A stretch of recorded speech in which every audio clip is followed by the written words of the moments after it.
Naviguer sur les ruines de l'ancien monde. En fait, le titre, il date d'avant le Covid, je précise quand même, parce que quand le Covid est arrivé, chez la mince, après je change le nom du spectacle là.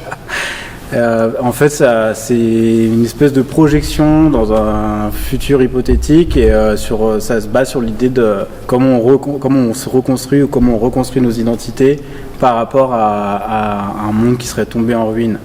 Donc c'est une espèce de réflexion sur notre civilisation, en fait, comment notre civilisation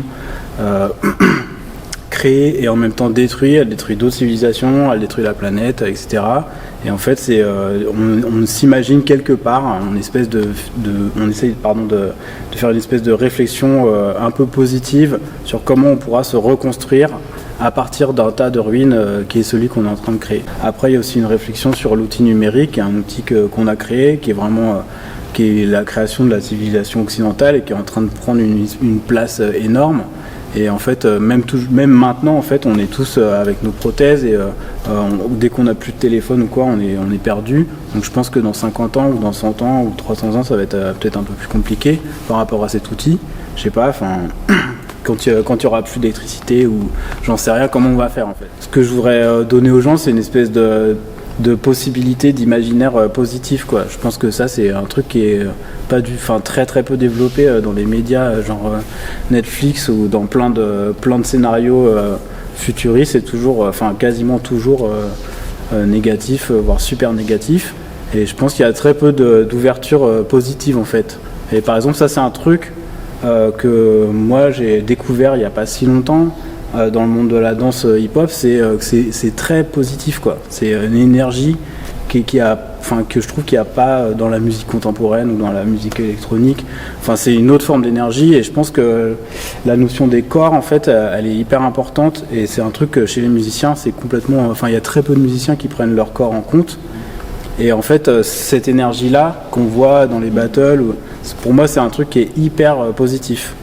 Et c'est quelque chose qu'on rencontre pas si fréquemment en fait. Et ce cercle-là, ce cercle de danseurs, cette communauté en fait, c'est une communauté que je suis très content de rencontrer en vrai. Par exemple, il y a un autre projet qui a rien à voir avec ce projet, qui est un battle qu'on va faire à Reims l'année prochaine, qu'on a déjà fait l'année dernière à Paris, et c'est un battle qui fait se rencontrer différents types de danse hip-hop et différents types de musique improvisée, musique électronique, musique hip-hop.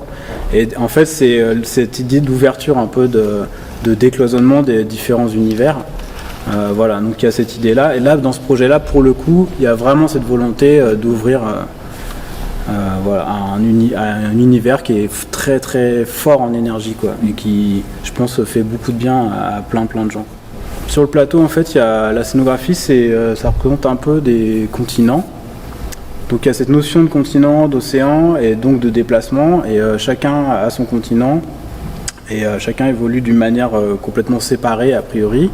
Et on essaye de reconstituer des liens progressivement de différentes manières. Voilà, donc moi je suis à la batterie, mais pas que. J'ai aussi un autre poste aux machines, un autre poste sur lesquels je joue des pierres. Sophie, elle peut circuler, voilà, et les deux danseurs, c'est eux qui sont les plus mobiles en fait.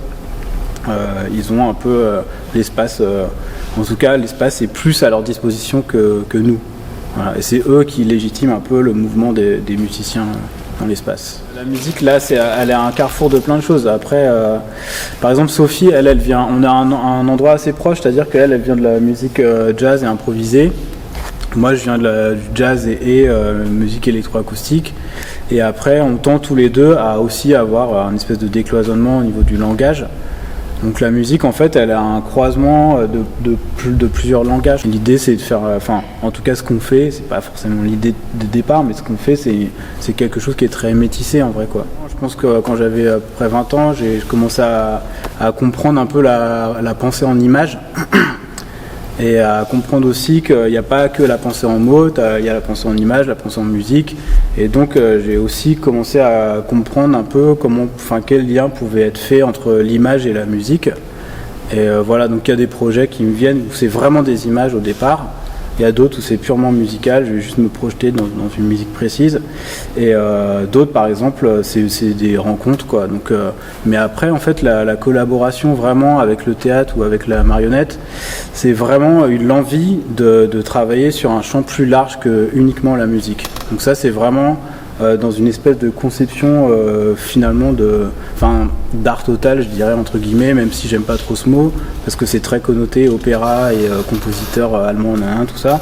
Mais en fait, cette idée d'univers global, c'est quelque chose c'est vraiment ça qui m'a mis dans cette direction-là, quoi. Cette notion un peu de démiurge.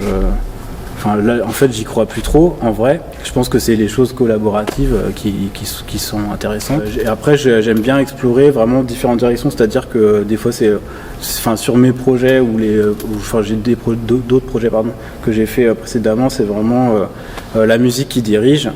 Il y en a d'autres où c'est l'image qui dirige, et il y a d'autres projets qui sont pas les miens, où c'est ce qui se passe sur le plateau qui dirige la musique. Et après, ce que j'aime bien, c'est quand il y a vraiment une circulation entre chaque paramètre du spectacle, quoi.